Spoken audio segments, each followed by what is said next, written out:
Hello, I'm Jacob Dailey, Disabled American Veterans, Department of Ohio, District 2 Commander, and today we're here in the library of the Preble County Senior Center here in Eaton, Ohio. At this time, I present the Memorial Day 2009 message from DAV National Commander Raymond E. Dempsey. He has entitled it, Lest We Forget. Today's message is solemn and sincere. Its purpose is to connect us, you and I, this nation with reality. Perhaps it's best captured in the refrain of an old poem many of us read as school children, Recessional by Rudyard Kipling. Lest we forget. Lest we forget, warned Kipling. The poet knew the meaning of war all too well, and he repeats those words 5 times in this short elegy to the dead of a war fought long ago. Yet, those words hold the same haunting power for us today as young Americans fight and die in Afghanistan and Iraq. For you and I, lest we forget means lest our nation forget those who sacrificed their lives in all our wars. From our war for independence to today's wars for democracy in Iraq and the global, that's right, global war on terrorism now taking place in Afghanistan. Let me begin with the story of a family that has not forgotten, a family that will never forget. This story unfolds at a beautiful cemetery for our American war dead outside of Florence, Italy. A retired doctor stands beside the grave of his brother. With great sorrow and sadness, he says, "My brother was only 20 when he was taken from us. He was a natural-born skier, and he was told he was going to be on the first Olympic ski team after World War II. But that would never be. Corporal Bud Winter was killed in Alpine combat 1 month before the end of the war in Europe. More than 60 years later, his brother shared the burden of grief he still carries in his heart, saying, 'All of us were devastated. We're so thankful for you, Bud.' When a young person makes the ultimate sacrifice for our country in war, it's the most extraordinary gift a human being can offer, the gift of one's own life. The measure of such a sacrifice must not be taken lightly. I repeat, it must not be taken lightly. It cannot be matched by anything else one human being can do for another. The sacrifice of one's life is eternal. It lasts forever. The loss for the families of the dead doesn't just pass into the pages of history books. Losses from the world wars, Korea, Vietnam, and the Gulf War still weigh upon the hearts of families today.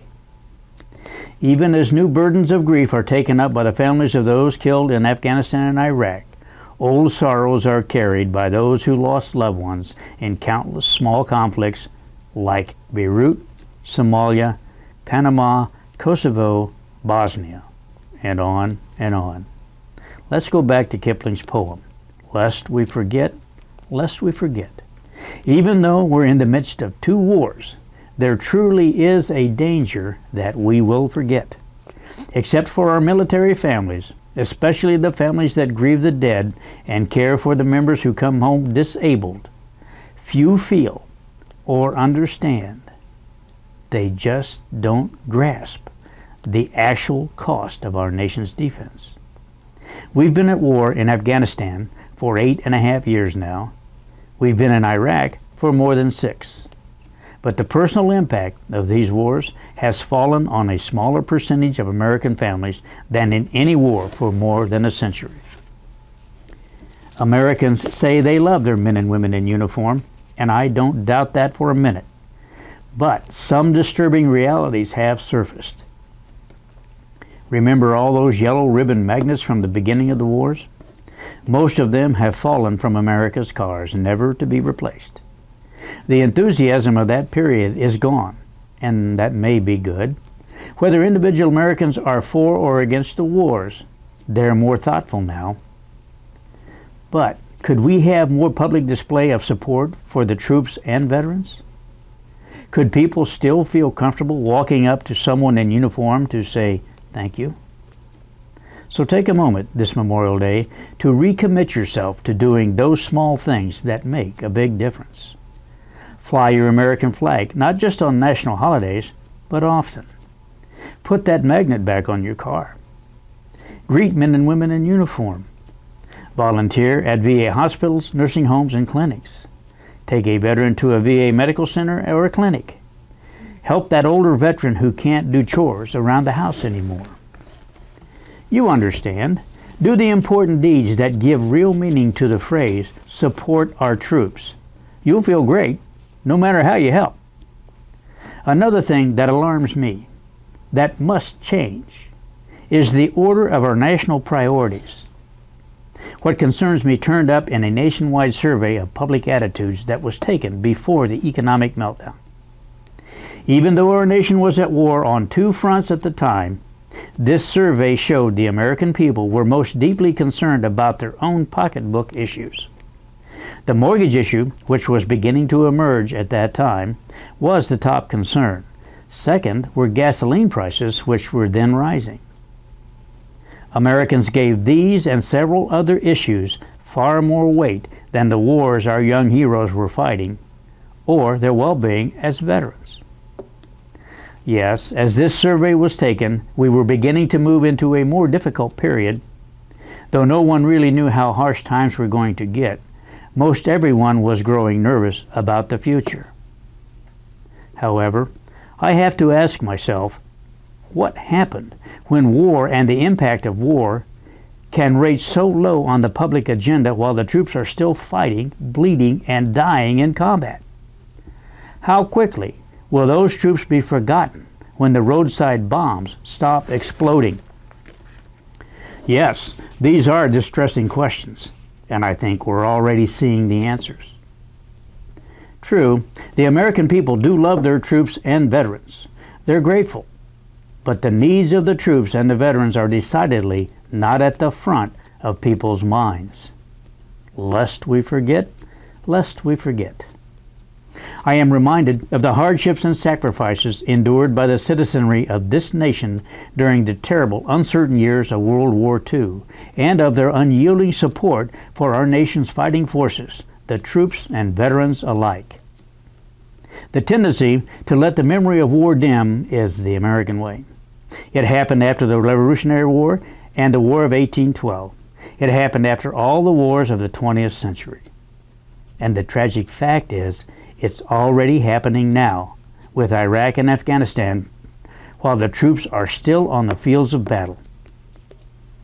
An American kid who is killed in Kandahar today is a statistic in the news tomorrow.